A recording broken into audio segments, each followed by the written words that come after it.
Hello, and welcome to the Impossible Turn series. My name is Daniel Schwartz, and today we will be demonstrating the capabilities of several types of aircraft and their ability to successfully attempt the impossible turn in realistic training conditions. We will be flying a Cessna 162 Skycatcher, a Cessna 172N model, a Cessna 172S model with G1000, a Piper PA-28-180 with the Hershey bar wing, and a Piper PA-28-181 with the tapered wing. All of the aircraft will be flown with full fuel, 2 people in the front at 170 pounds each, 10 pounds in the back seat if equipped, and 10 pounds in the baggage compartment. Weather is standard temperature and pressure, and no wind. All impossible turns will be conducted at 1,000 feet AGL with a 3 to 4 second delay following the engine failure. We will be departing off runway 16 left at Manassas Regional Airport in Manassas, Virginia, my home airport. Runway 16 left is 6,200 feet, and the parallel 16 right is 3,700 feet. This difference in length results in offset thresholds on the departure end, and therefore will make the impossible turn to the right more difficult. For those aircraft that may not make the farther threshold of 3-4 left once we've turned around to the right, we will try an alternative plan of making a left turn and landing on taxiway Bravo. Sit back and enjoy. First up is the Cessna 162 Skycatcher. Accelerating down the runway. Once we get to 50 knots, right around here, we'll rotate. And for all of these airplanes, we're looking to climb out at around VY or a little bit above VY. So in this airplane, we're going to be climbing out at 70 knots. So climbing out at 70 knots gives us a climb rate of about 800 feet per minute.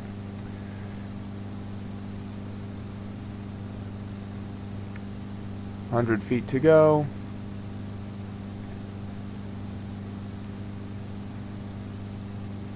There's the engine failure.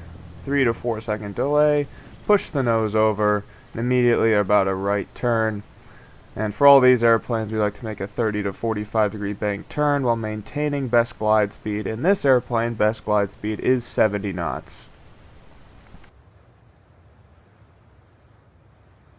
And the key to a successful impossible turn is the relation of your climb speed with the rate of climb you're getting, with your glide speed, and the rate of descent you're achieving. And those 4 variables have to line up in order for it to be successful. And this airplane has no problem making it to the runway. In fact, we have to add 2 notches of flaps just to make it down and not to overshoot a normal touchdown point.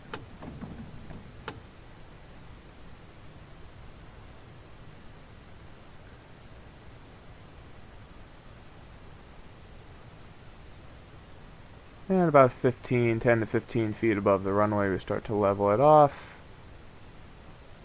hold it off, and then put the nose to the end of the runway. Touch.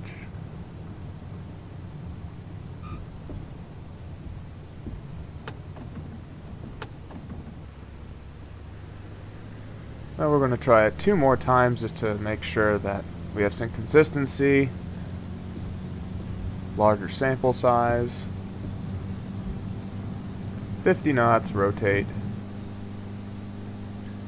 So in this airplane, our climb speed is about the same as our glide speed, 70 knots for both of them. So the rate at which we're going away from the runway is the same as the rate at which we're coming towards the runway.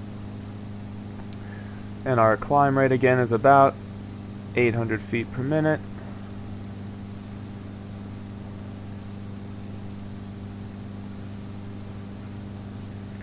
One important variable that I look at is how much altitude do we lose in the turn. So there's 1,200 feet. Push the nose over, 30 to 45 degree bank angle.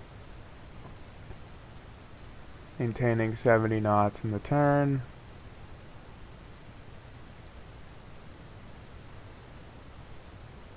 And by the time we're wings level, we've lost about 300 feet. So That means we still have 700 feet all the way until the ground. Again, we have to add 2 notches of flaps to help ourselves get down.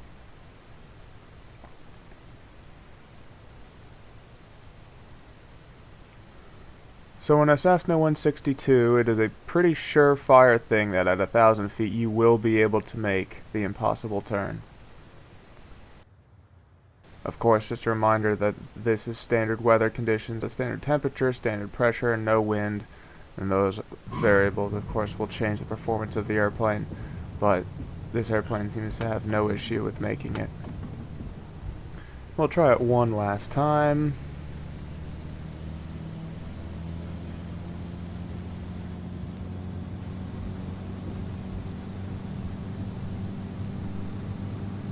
There's 50 knots, rotate, about a 15-degree pitch-up attitude, get to our 70 knots again and climb out.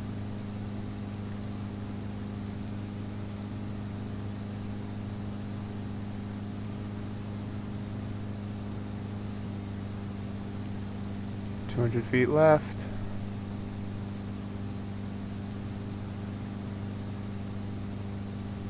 And the reason we do these 3 or 4 seconds is because in a real emergency you won't be expecting it. There's going to be a certain period of shock that you have to sort of account for before an action takes place. And those 3 to 4 seconds turned out to be the key factor in whether or not Captain Sully could have made it back towards LaGuardia in the Miracle on the Hudson flight. So it's important that you account those 3 to 4 seconds in there, because you can travel a decent amount of distance in that time. Once again, 70 knots coming in, 2 notches of flaps required, and the Cessna 162 has absolutely no problem getting back to the runway. Its climb rate compared to its glide ratio makes for an optimum flight path. And 3 attempts, 3 clear, successful landings back on the runway.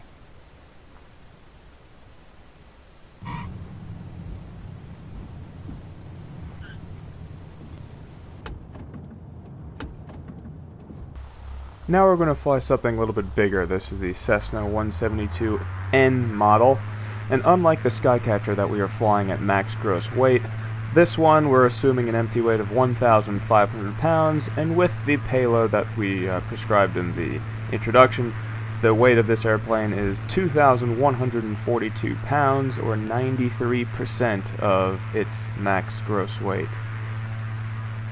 Now the big difference between the 172 and the Skycatcher is the 172 has a 36-foot wingspan compared to the Skycatcher's 30-foot wingspan, so you have a lot more wing. And also, right now we're climbing out a little above VY, it's about 75 knots.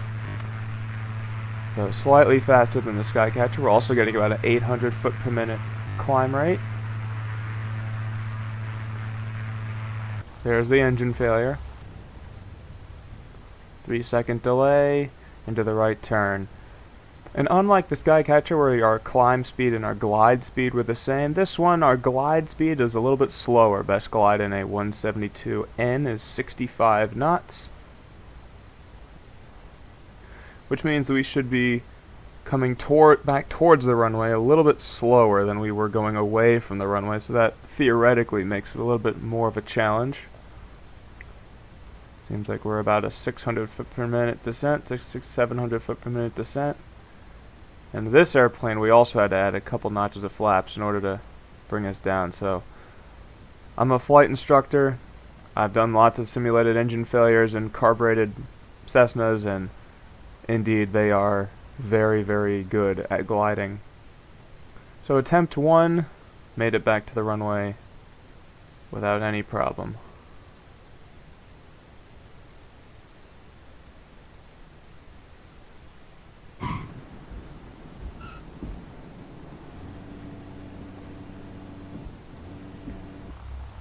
And we'll go for our second attempt here. Everything's a little bit heavier, a little bit faster in this plane compared to the 162, so we're going to rotate at 55 knots. There's 55, rotate. Accelerate towards 75 knots.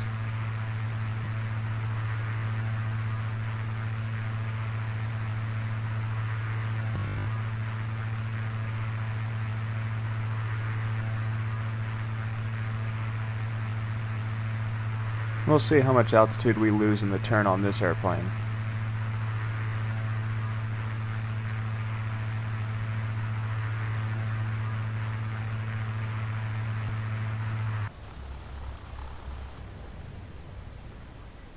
Push the nose over, begin that 30 to 45 degree bank turn.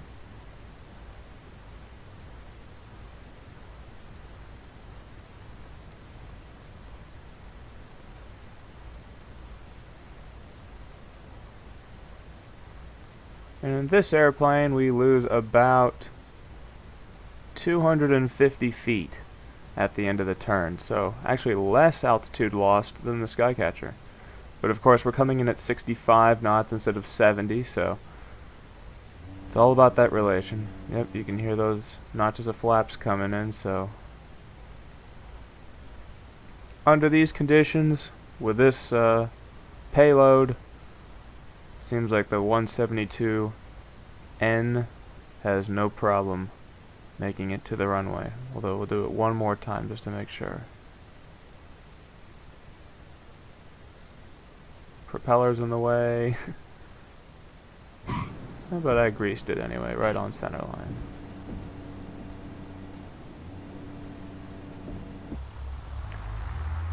And last try here.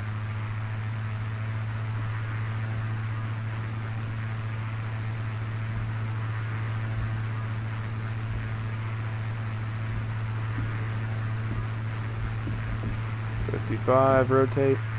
And it's crazy, you know, the 172, the four-seater, has 60 more horsepower than the Skycatcher, and we're essentially flying about 800 pounds heavier than the Skycatcher was. That Skycatcher is a light little thing, those light sport planes. But the Skycatcher was only made for 3 years, whereas this Cessna, you know, I'm pretty sure the T-Rex flew a Skyhawk.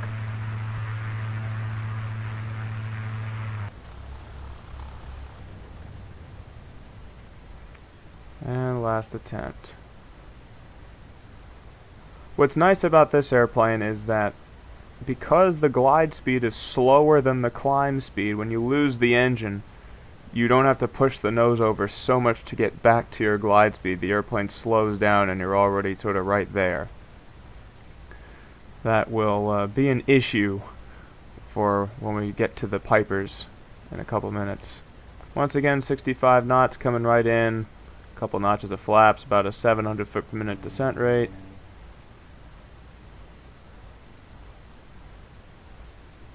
And for the third time, looks like the Cessna 172N can make it back, no big deal. So, theoretically, 1,000 feet AGL, engine failure, an impossible turn is possible with this airplane.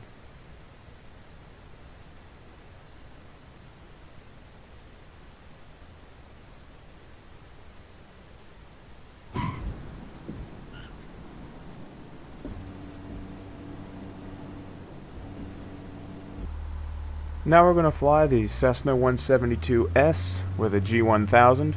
Same exact airframe as the N model, but this one has nicer interior trim, heavier seats, of course the weight of the glass cockpit, and the fuel tanks hold 15 more gallons of fuel, so the empty weight is 200 pounds heavier at 1,700 pounds, which brings the total weight of this aircraft in this configuration to 2,378 pounds, or about 240 pounds heavier than the N model was. Once again, we rotate at 55 knots, we're climbing out at 75 knots, we're getting about a 700 to 800 foot per minute climb. But keep in mind, you know, we have the same exact wing, 36 foot wingspan, so same exact lift producing capabilities, but we have more weight, so that will play a factor here. It also means our glide speed is a little bit faster in this airplane. It's 68 knots instead of 65. There goes the engine into the turn, maintaining 68. You'll see immediately this one likes to sink a lot more, especially in the turn. We're already over 1,000 foot per minute descent. And by the time that we're wings level, we've lost about 350 feet, so the most of any airplane so far. And this is not looking well. We already have four lights on the glide path indication for 3-4 left. And even if we deployed the flaps, just does not look good for this attempt. Don't worry, we'll try it 2 more times and see how it comes out.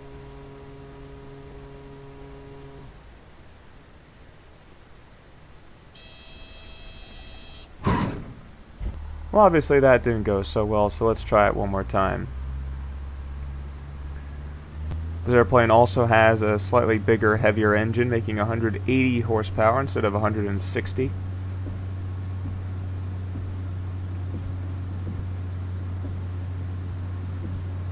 There's our 55 knots. Rotate.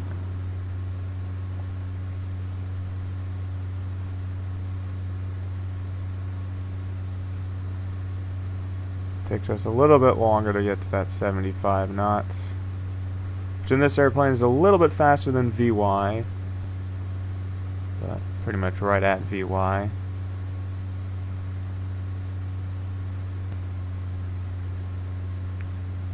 Yeah, flying this airplane in real life, there is definitely, you can feel that it's heavier compared to the carbureted versions, the Mike models, the November models. So, and I've firsthand I have experienced the S model Cessnas do not glide as well as the Mike model Cessnas. Alright, there's our 3-second delay. Push the nose over. 30 to 40 degree bank, maintaining 68 knots.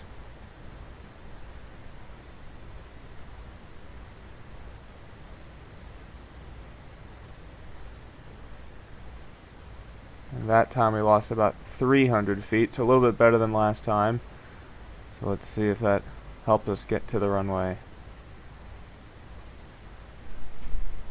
Yeah, we're still getting 4 reds, so this airplane definitely has a different glide profile than the Mike models and the November models.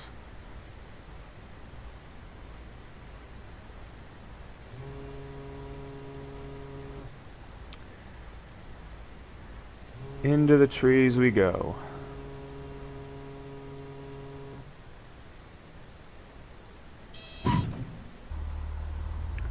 We'll give ourselves one more shot at our conventional right turn towards runway 34 left. If that doesn't work, then we'll try an alternative plan.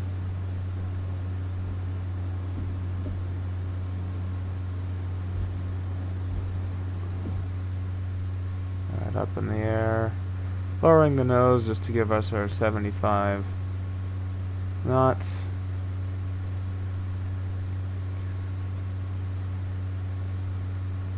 This plane also has a little bit of a buffer in that the glide speed is slower than the climb speed, so once you lose the engine you have a little bit of speed to bleed off anyway.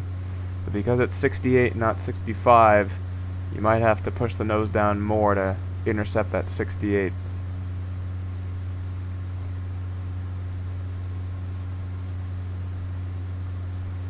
And also, you know, this airplane's heavier, so it takes us farther to climb up to 1,000 feet, even though we're going the same exact speed that we were going in the November model.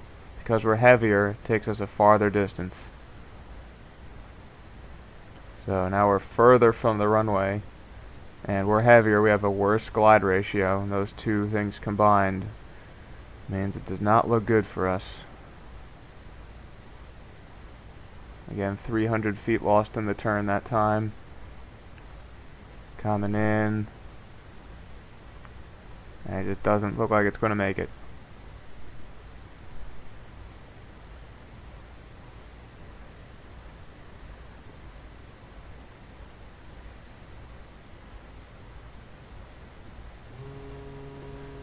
in some flaps out of desperation.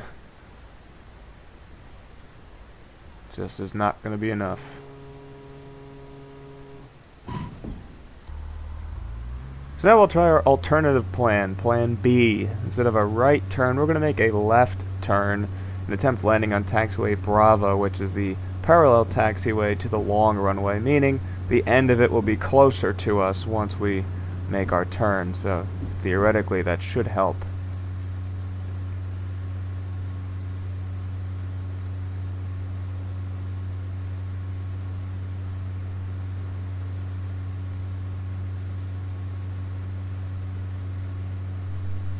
"75 knots. And climbing away, trying to get as much altitude as we can, optimizing our climb rate.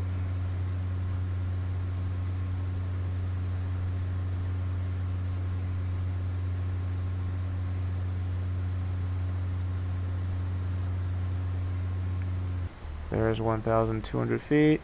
Couple seconds delay, pushing the nose over.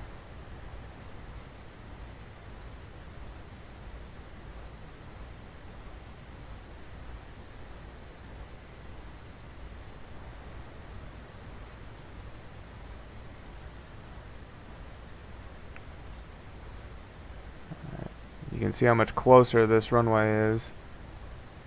We lost about 350 feet during that turn. So we'll see if we can make it. This one looks like we have some hope. We still have 4 white lights on the runway. But this doesn't look like we'll quite get there.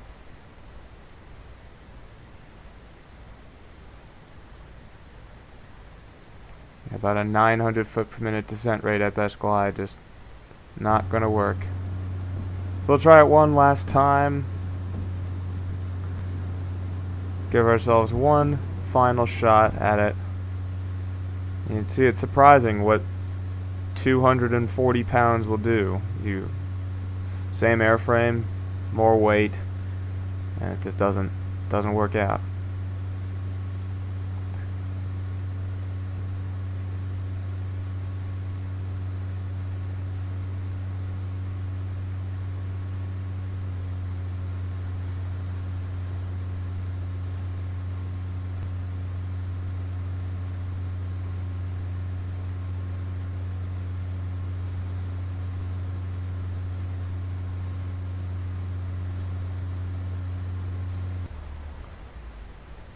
Alright, there's the engine failure.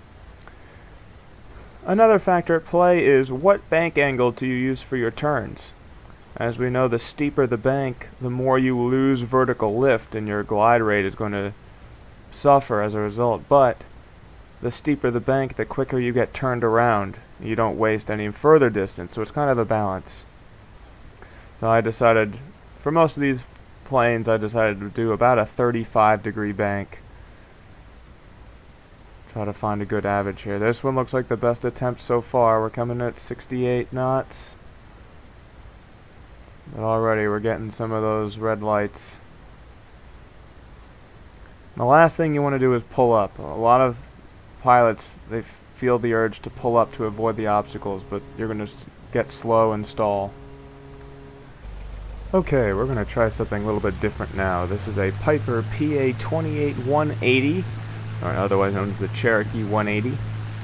This has what was known as the Hershey bar wing, and in this particular rendering is the one with the 30-foot wingspan. So 1968 to 1972 model would be most accurate to this.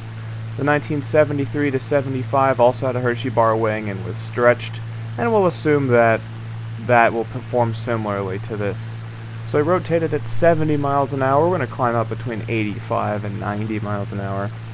This airplane, we have a presumed empty weight of 1,500 pounds, and with our payload from earlier, total weight of 2,126 pounds, or 88% of max gross weight. Coming up on our 1,200 feet. And this airplane, best glide is 82 miles an hour, so we have a smaller margin than we did before. So we went from 85 to 90 in the climb to 82 in the descent.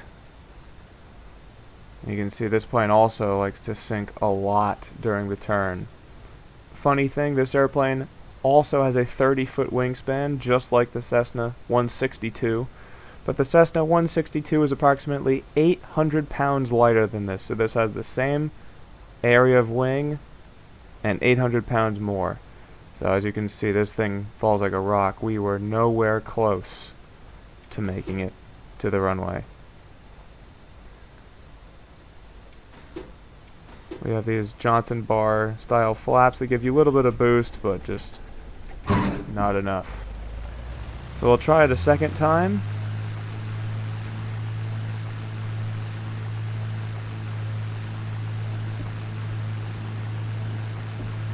Also has 180 horsepower, hence the name, Cherokee 180. There's 70 miles an hour, rotate. And VY in this airplane is 85 miles an hour, but we'll climb out to a little bit faster, between 85 and 90.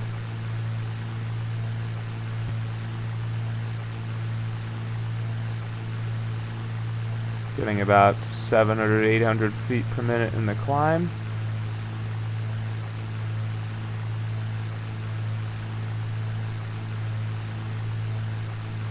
So this climb speed is honestly very similar to the 172s in the mid to upper 70s in terms of knots. There's the engine failure, and we'll see how much altitude we lose in the turn.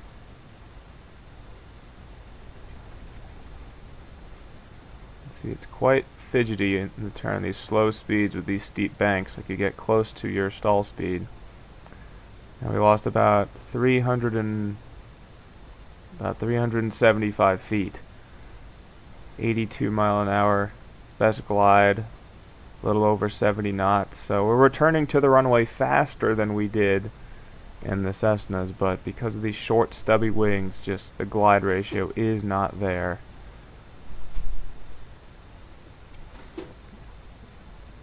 Into the trees we go. One final attempt.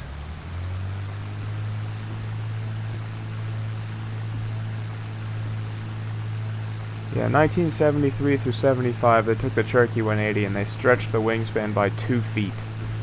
But of course, more airframe is more weight, so the extra weight of the extra metal might counteract the extra glide that you get from extra wing area. But we're pretty sure that the stretched version of the Hershey bar would perform very similarly to this. And I can attest, having flown them, they do not glide well. So, especially when we're at 88% of max gross weight in this scenario. We're getting a decent climb rate, about 700 to 800 feet per minute. Once you pull that power, you get rid of that thrust. The lift producing capabilities of the airframe just are not there.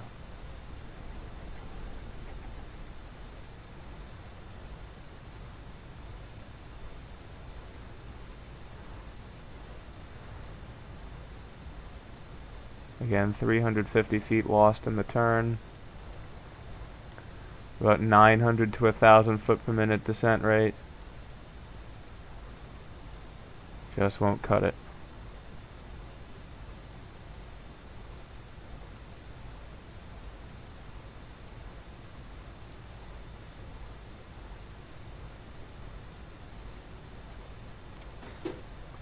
Adding some flaps out of desperation, but it did not matter. So now we'll try plan B, the left turn, to land on taxiway Bravo. See how that works out for us.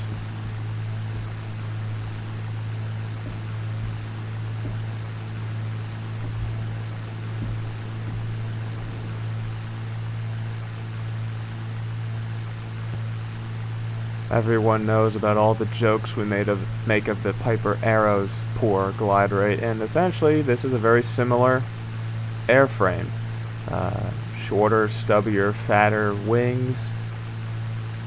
This one, of course, doesn't have the constant speed prop or the retractable gear, so it is lighter, but still not a great gliding platform.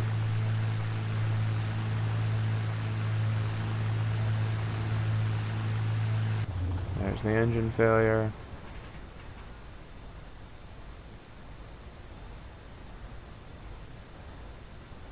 About a 35-degree bank angle.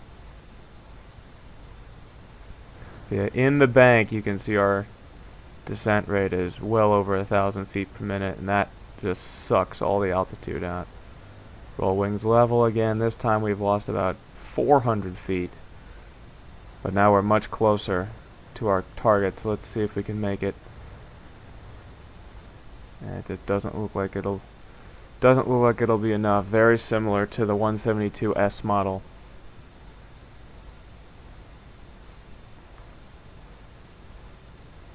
So in this scenario, we're 250 pounds lighter than the S model, but 6 foot less wingspan, and it's not going to be enough. We'll try it one last time, going to the left. See if by chance we can perfect our technique.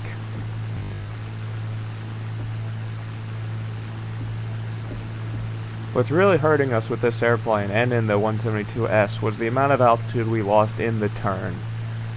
Those steep bank angles, we just lose a lot of vertical lift. Decreases our ability to glide. And also, especially in this airplane, we do approach our stalling speed. Stall speed with a 60-degree bank is, I think, around 90 miles an hour. So we're approaching that, and we're at 82, so sort of on the edge there. This is why when you're doing slow flight, you want to limit your bank angle to 10 to 15 degrees to avoid getting to your stall speed.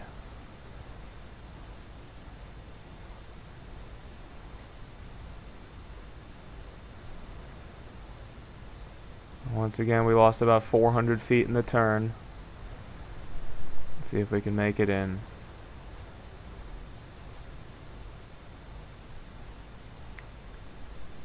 Nope. So, in these conditions, if you're flying a Hershey bar wing Cherokee, even at 1,000 AGL, I would not recommend an impossible turn. It does not look like it can be done.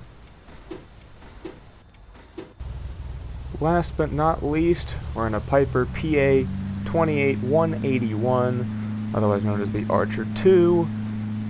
And the difference between this and the airplane we just flew is this has a tapered wing. They extended the wingspan from 30 or 32 feet to 35 feet. So you have a little bit more wing, and from my experience, it does glide a little bit better. It is also a little bit heavier, so this has an assumed empty weight of 1,550 pounds, or a total weight of 2,187 pounds, so about 60 pounds heavier than the Cherokee 180. And this puts us at 86% of our max gross weight. This airplane's in knots, so we rotate at 60 knots. We're climbing out between 75 and 80. VY in this airplane is 76. And best glide is also 76, so that poses a problem because, as you can see, we just lost the engine. It slowed us down to about 70 knots. Now I have to dive back down to get back to our 76 knots, and that diving down is going to lose us some altitude. So you can see our descent rate well over 1,000 foot per minute again.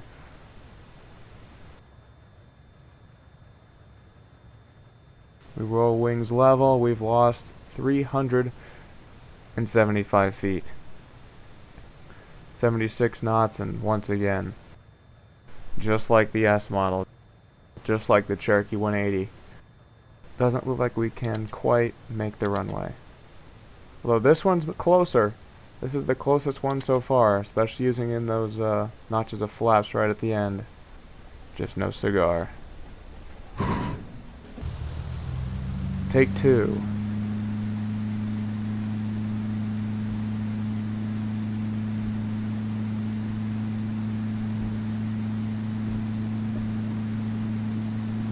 Here's There's our 60 knots, rotate. We'll accelerate to between 75 and 80. If you ever come up close to one of these Archer 2s and you look at the wing, compared to the Hershey bar wing, not only does the shape of it taper looking at it overhead, but the angle of incidence, the angle of the chord line of the wing to the relative wind, the wing tilts forward a little bit towards the edge of the wing. So that actually eliminates a little bit of drag, and that will increase your glide ratio. There goes the engine, and again it slowed us down to 70. Now we have to dive down to get back to 76, right where we were to begin with.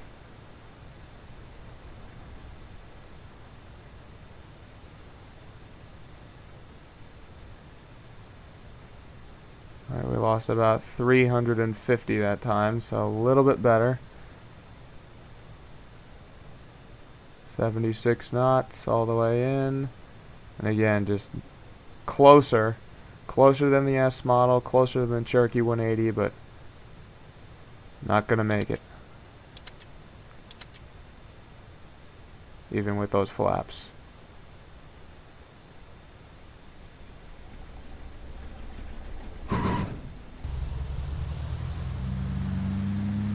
Third try for our conventional impossible turn.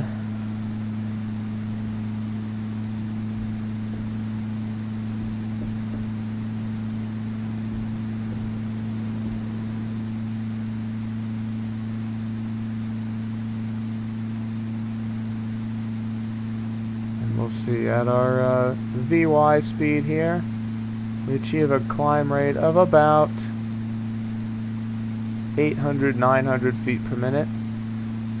Actually close to 1,000 feet per minute. Yeah, about 800 feet per minute. 800, 900, so quite good. And that was one reason Piper went to the tapered wing, was because it behaved better in stalls, and it gave you better performance overall.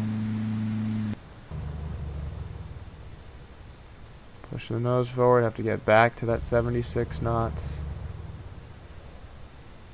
Keeping around a 35 to 40 degree bank.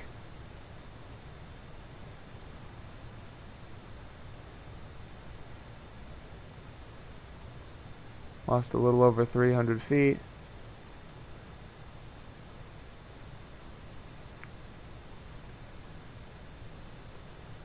We just can't make it. Maybe if the airplane was lighter, maybe if the weather was colder than standard, but as equipped in these weather conditions, we cannot make the short runway. Just not going to happen. So now let's try plan B, that left turn. Now if you were taking off runway 34 left or 34 right, because the thresholds on that end match, the chances of you successfully making the runway are much higher. But because of this displaced threshold, these offset thresholds, going from the long runway to the short runway, it's a risky business, especially depending on what airplane you're flying, as this video is demonstrating.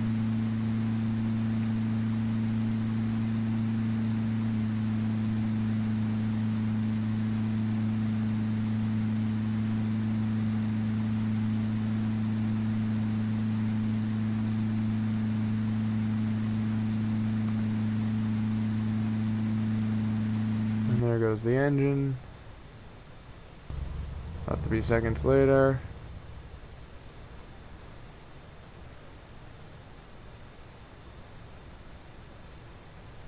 Yeah, so the S model and both Pipers, they sink like crazy in those steep bank turns. Something about the Skycatcher and the 172M don't seem to react too badly to that. And I think part of it has to do with the light weight of both of them, whereas all three of the other models are relatively heavy given the amount of wing that they have. Now this one looks promising. This is the best. This looks even better than the 172S coming in on taxiway Bravo. However, it looks like we're just going to clip the top of the trees, added a notch of flaps to balloon ourselves over. So we successfully cleared the trees, Put in a couple notches of flaps to help ourselves get down. And the Archer 2, we successfully made our Plan B.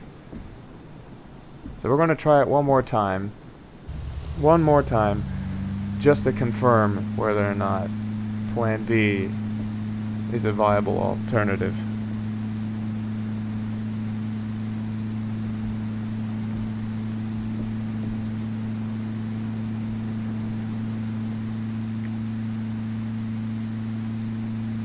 So why is it that this airplane could make taxiway Bravo and the Cessna 172S couldn't? Well, if you look at the numbers, they both have tapered wings. This one has a 35-foot wingspan compared to 36, so very similar.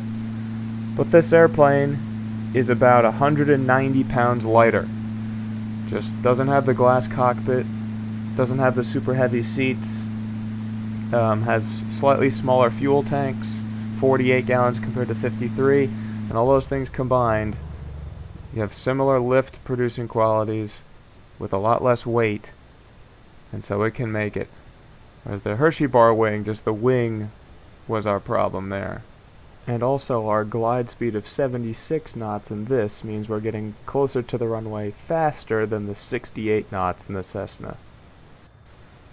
And once again, we lose about 400 feet in the turn.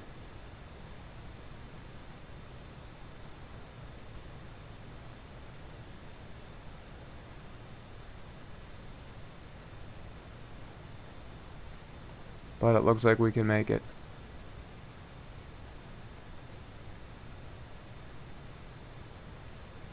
We cleared the trees. No flaps needed that time. So if you're in an Archer 2, don't turn to the right, offer 1-6 left, turn to the left and land on Bravo. That's the way to do it.